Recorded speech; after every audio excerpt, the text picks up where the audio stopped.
सभी लोग कुछ ना कुछ कंप्लेंट्स लेके आ रहे थे कंटिन्यू कि सिस्टम ठीक नहीं है, कुछ गलत लोग आ रहे हैं सिस्टम में और कहीं ना कहीं डिस्क्रिमिनेशन हो रही है।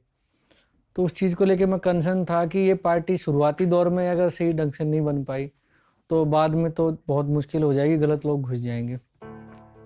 तो बनारस के इलेक्शन में मैं वहाँ रहा, पूरा कंट्रीब्यूट किया, लेकिन मैंने डिसाइड कर लिया था कि ये इलेक्शन जैसे ही कंप्लीट होता है मैं अब इनको रिटर्न में अपनी बात रखूँगा, क्योंकि मैं वर्बली तो बोल ही चुका था उनको कई बार। तो देन मैंने एक लेटर लिखा वहीं बनारस से ही अरविंद को, वो मैंने मेल डाल दिया उनको, मुझे था कि वो जवाब देंगे। के बाद मैंने वो लेटर फिर बाकी सारे लीडर्स के साथ शेयर कर लिया जब उन्होंने जवाब नहीं दिया। ये तो स्वराज नहीं है, ये तो निचले दर्जे की नीच हरकत है, स्वार्थ है। और इस स्वार्थ को, अपने स्वार्थ को सिद्ध करने के लिए कुछ वॉलंटियर्स आके कहते हैं स्वराज नहीं है हमारी पार्टी में जी, स्वराज नहीं है हमारी पार्टी में। तेरे को टिकट मिल जाए तो स्वराज है, तेरे को टिकट ना मिले तो स्वराज नहीं है। ये तो बड़ी अच्छी डेफिनेशन है तुम्हारे स्वराज की, पूरे स्वराज की ऐसी तैसी करके छोड़ो। ये तो स्वराज नहीं है, निचले हद के निचले दर्जे की स्वार्थ बनाया है। आज मैं यहाँ साफ साफ कहना चाहता हूँ, अपने मन को टटोल के देखो, अगर टिकट की जरा सी भी लालसा है आपके मन में, आज ही पार्टी छोड़ दो। आप गलत पार्टी में आ गए, बीजेपी कांग्रेस में चले जाओ। ये जितने बैठे हैं ना, ये सारे अपना अपना घर लुटा के बैठे हैं। स्वराज नहीं है जी, स्वराज नहीं है जी, अरे स्वराज के काबिल हो तुम। कुछ लोगों ने इसको तमाशा बना के छोड़ दिया। जब इन्होंने शोकाज नोटिस दे के और मुझे बुलाया तो मैंने अपनी एक्सप्लेनेशन दे दी, अपना स्टैंड क्लियर कर दिया।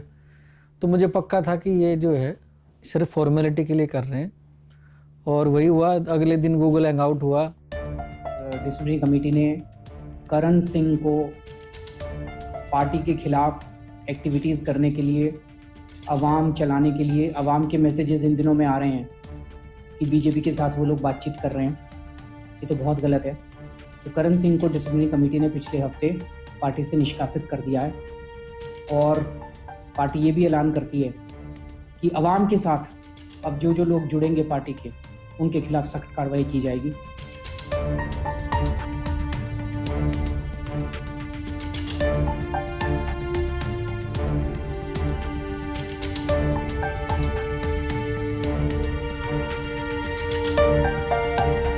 तो हमें लगा कि उनके साथ डायरेक्टली आर्गुमेंट में ना पड़ के हम लोग जो है वॉलंटियर्स के बीच में अपनी बात रखेंगे और हम गांधीवादी तरीके से हम प्रोटेस्ट करेंगे ताकि वो लोग रियलाइज़ करें।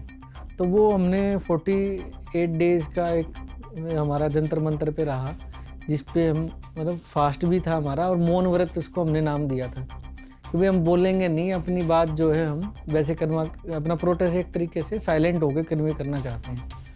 तो लेकिन 49 डेज़ में तो और भी जो है उन्होंने कोशिश करी कि अपने लोगों को घुसा के जंतर मंतर पे फेक स्टिंग बनाने की कोशिश करी गई, कि ये दिखाने की कोशिश की कि ये लोग जो है बाहर के लोग हैं, बीजेपी के लोग हैं जो पैसा देते हैं यहाँ पे, जबकि वो लोग उन्हीं के थे, सत्येंद्र जैन और इन लोगों के लोग थे। वो मैंने सारा पुलिस कंप्लेंट में डाला है।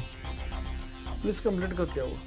पुलिस कंप्लेंट में जो है 2 मैटर थे। एक तो जो SMS वाला था, वो तो मैटर अभी चल ही रहा है। ऐसे किसी को वो उस पर कोई फैसला नहीं आया, उसको अरेस्ट नहीं किया, हमने सारी चीज़ें कर ली। मैंने ये महसूस किया कि जजेज जो है ना, पॉलिटिकल मामले पे जब तक कोई बहुत ज़्यादा प्रेशर नहीं होता, कोई बड़ा वकील खड़ा नहीं होता, वो डिसीजन देना नहीं चाहते, वो टालते रहते हैं। 2-3 जज चेंज हो चुके हैं इस पे। करण ने 2-3 बात कही थी जो मुझे याद है, बस उन्हें की एक घटना याद जी है। एक तो उन्होंने कहा था कि उन पे जो SMS भेजने का आरोप लगा जी, वो झूठा। ये करण सिंह की बात 100% सही।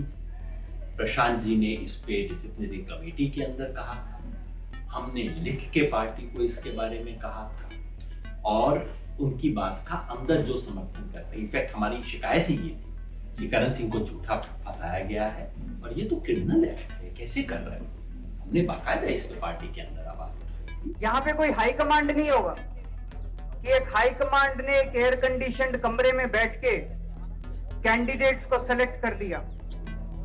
जनता कैंडिडेट्स का सिलेक्शन करेगी। यहाँ पे एयर कंडीशनड कमरे में बैठकर एक घोषणा पत्र और मैनिफेस्टो जारी नहीं होगा।